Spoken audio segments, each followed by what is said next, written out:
Buenos días, buenas tardes, buenas noches. Estamos aquí en mi experiencia como escritor, una tardecita más, 17:55, viernes 6 de febrero, con el gran Willy del Pozo. Hoy nos convertimos en mi experiencia como editor y escritor, porque Willy del Pozo es también editor y gracias porque ya tengo yo por aquí a otro editor que son más valiosos y son más difíciles de conseguir. ¿Cómo estás, Willy? ¿Qué tal? Hola, ¿qué tal? ¿Cómo estás, Leo? Un gusto estar aquí conversando contigo. Hemos atravesado problemas climáticos en esta zona, en parte de Andalucía, y también Sí. problemas tecnológicos entre tú y yo. Pero ya estamos aquí en el rollo. Sí. Sí, por fin, a ver si se acaba ya la terrible tragedia que se está produciendo con todas estas borrascas, una de ellas con mi nombre, que acaba de pasar por y ahora se ha convertido en Marta. Y bueno, deseamos que sea lo más leve posible dentro de la fatalidad que está ocurriendo. Y bueno, Willy, yo, a ver, te tengo aquí y José Wilfredo del Pozo Alarcón nació en Ayacucho, allá por el año 1970. Es conocido como Willy del Pozo en el mundo editorial y por la gente que le conoce. Él es editor, escritor y una de las figuras más influyentes del mundo editorial peruano. Él es licenciado en Ciencias Económicas y Empresariales por la Universidad de Cádiz y cofundó en 1993 la revista literaria Altazor en el puerto de Santa María. Yo me pregunto, Willy, ¿cómo un licenciado en Ciencias Económicas y Empresariales acaba fundando una editorial literaria? Bueno, la editorial también es una empresa. O sea, dirigir una empresa requiere cierto conocimiento de administración, de contabilidad, de economía.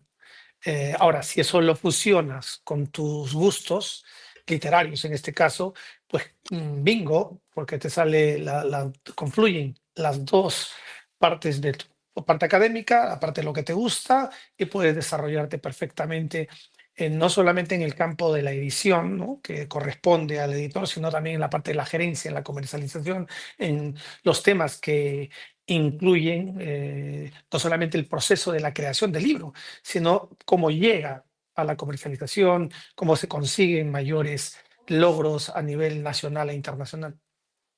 ¿Qué punto tiene que ver todo lo de llevar las cuentas en una estadística, en un porcentaje para alguien profano en la materia como yo? ¿Un 50% y un 50% con respecto a la elección de los textos, el trabajo más de editor? ¿Cómo lo determinarías tú?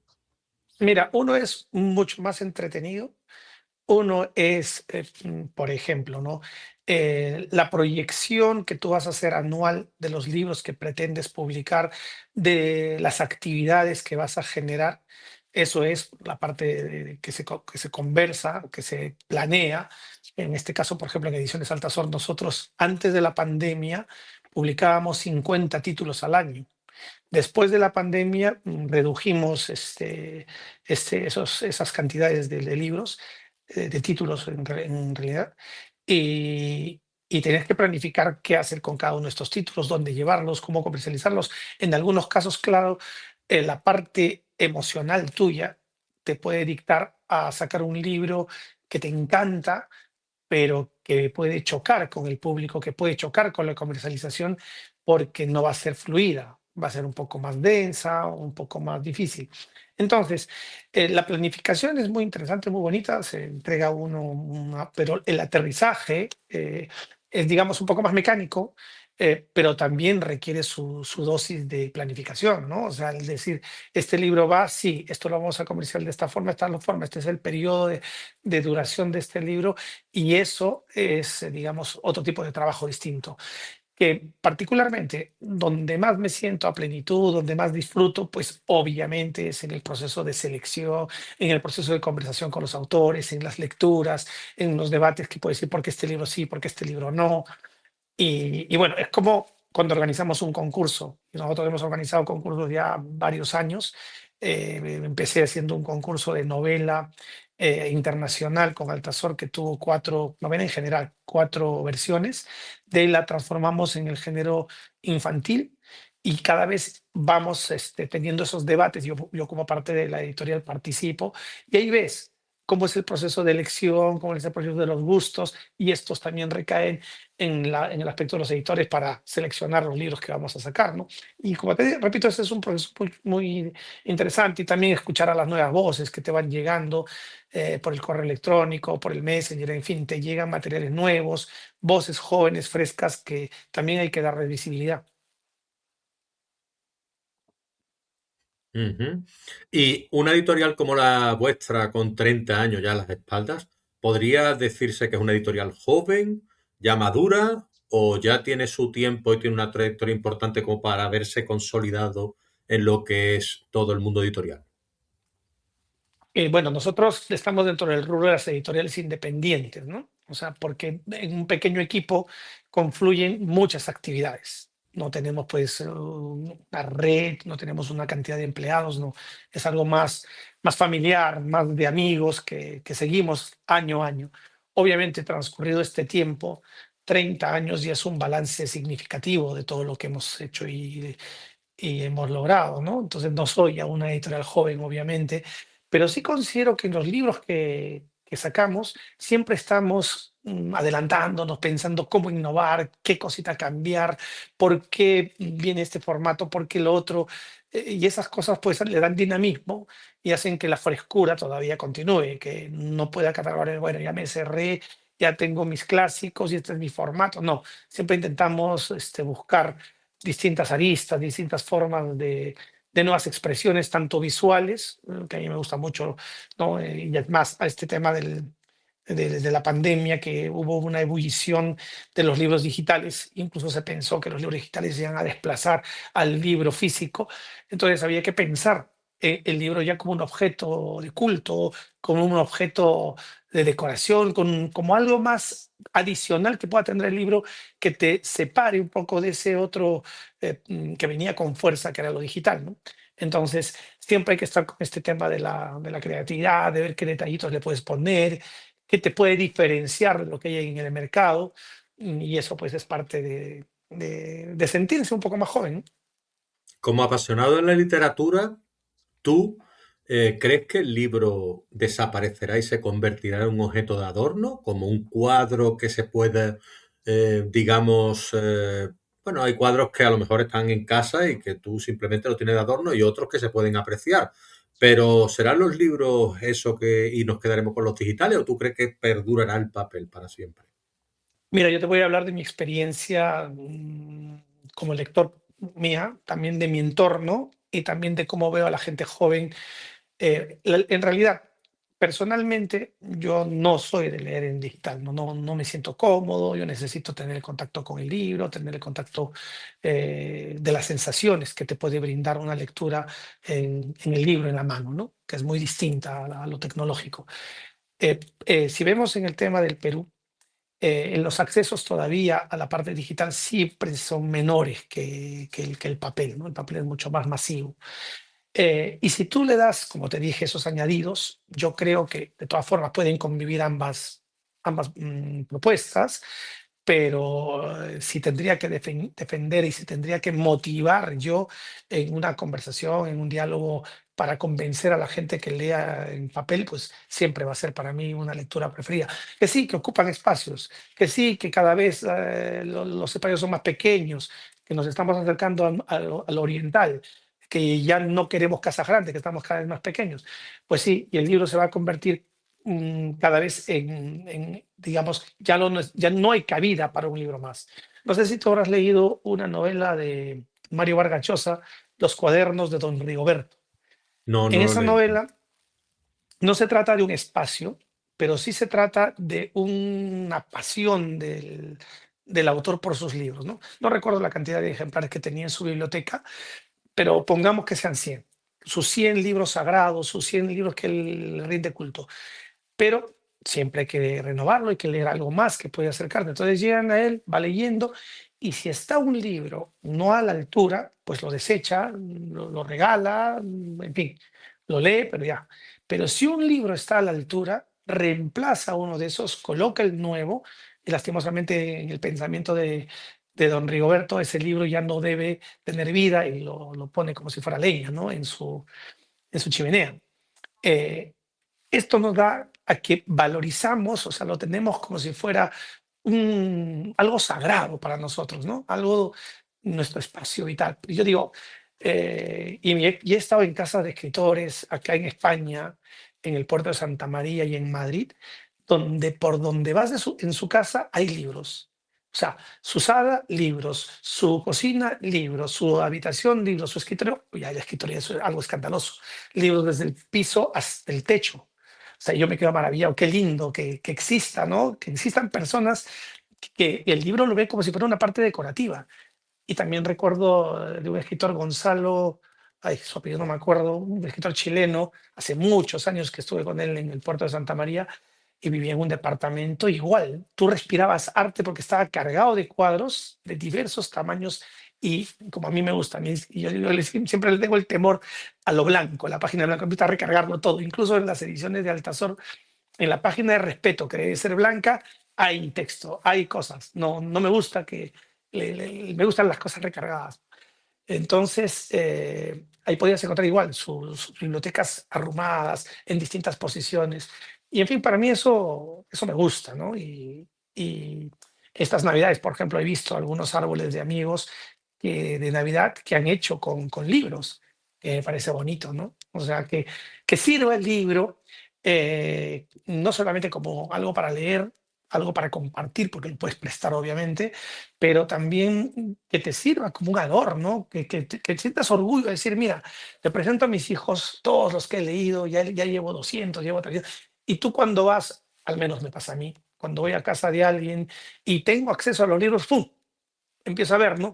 Y empiezo más o menos a calificar, pues bueno, a este señor le gusta más este corte, le va por esta tendencia a base de sus libros, y más o menos puedo echarle, de repente erradamente, eso no tiene por qué ser, entender la verdad, pero puedo tener algo de la personalidad de quien es mi anfitrión a través de sus libros.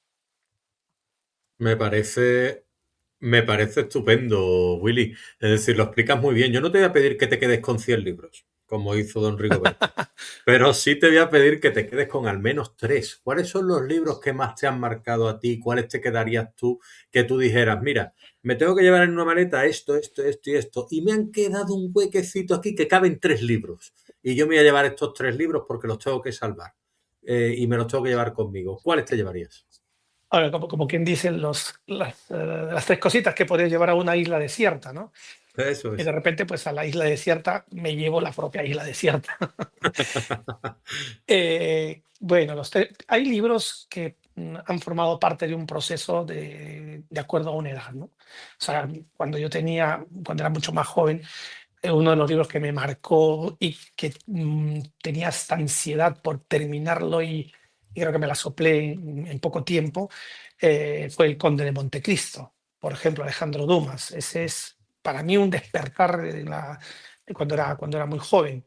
Me marcó mucho, me gustó. Otro libro que no necesariamente tenga que colocarlo yo en la época juvenil, infantil, al haberlo leído, porque tiene distintos tipos de lectura a lo largo del tiempo, ¿no? No es lo mismo leer El Principito con 14 años, con 30, que con 50. Y yo he tenido esa suerte de leer y de editar el libro del Principito y de, incluso ahora ya hasta me es complicado volver a releerlo por cuestiones emocionales que me ocurrieron, te las cuento. Mi hija mayor participó en una obra teatral como El Principito, siendo mujer, y la hizo, perdón, una de las mejores compañías de teatro del Perú, y la verdad que fue impresionante ver a tu hija actuar con una novela que habías leído de chico y llorar viéndola actuando.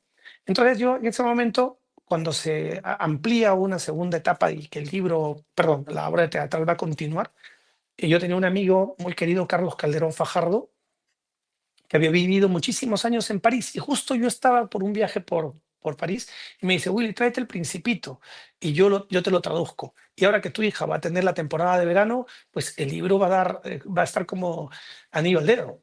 Y así fue, se lo entregué, lo tradujo, se tomó todo el verano, conversamos, discutimos, y al final me envió todo el libro y entró en el proceso de edición, incluso con la presentación y la difusión de la mano de la empresa de teatro. Pero ¿qué pasó? que mi amigo tuvo un accidente buscando precisamente un libro para una conferencia que tenía, se cayó de las escaleras, se golpeó en la cabeza, fue de inmediato a la clínica, estuvo ahí un fin de semana y el lunes que yo lo iba a ir a visitar, falleció sin ver el libro publicado. Entonces, es un libro que para mí se me convierte en un libro de culto, en un libro sagrado, en un libro muy emocional, no solamente por el significado ya de sí del libro, sino por todo el entorno que lo ha rodeado, ¿no? Tal es así que hace 2 años, si no me equivoco, yo mismo publiqué un libro homenaje al Principito titulado Los Principitos, donde invité a escritores que ganaron el premio de novela infantil Altazor a escribir un cuento imaginativo, alternativo, de esos universos del Principito, ¿no? Ese sería otro. Y bueno, ¿no? Uno tercero sería, obviamente, el Quijote de la Mancha, ¿no?